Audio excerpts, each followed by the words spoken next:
జగన్మోహన్ రెడ్డి వీళ్ళ గుర్తొచ్చాడు. అరే అరే అరే మన పొట్టోడున్నాడు తాడేపల్లిలో, పొట్టబ్బాయి. ఈ పొట్టబ్బాయిని పెట్టుకుంటే 9,000 కాదురా, మనం ఇంకొక 50,000 మెగావాట్లు పెట్టినా వాడు కొనేస్తాడు. అవసరం ఉన్నా అవసరం లేకపోయినా కొనేస్తాడు. వాడి దగ్గరికి వెళతాంరా అని ఈడకొచ్చారు. ఎప్పుడొచ్చారు? ఆగస్ట్ 2021లో వచ్చారు. వచ్చి ఏమన్నారు? అబ్బాయా 9,000 ఉండే అబ్బాయి మా దగ్గర, ఎవడు కొనటం లేదు, నువ్వన్నా కొను అన్నాడు. ఏమన్నారు?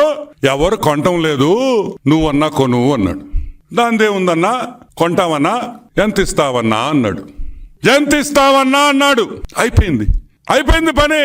పరిగిచ్చింది ఫైలు, అర్ధరాత్రుల్లో పరిగిచ్చింది ఫైలు.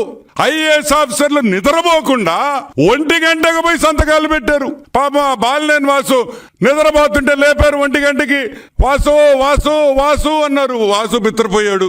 ఏంద్రా 1 గంటకు వచ్చి వాసు వాసు అంటున్నారు మా ఇంటికాడ అని. ఏమైంది అన్నాడు. అర్జెంటుగా సంతకం పెట్టు అన్నాడు. వాసన్న ఏమన్నాడా? అయిపోయిందా అంతా అన్నాడు.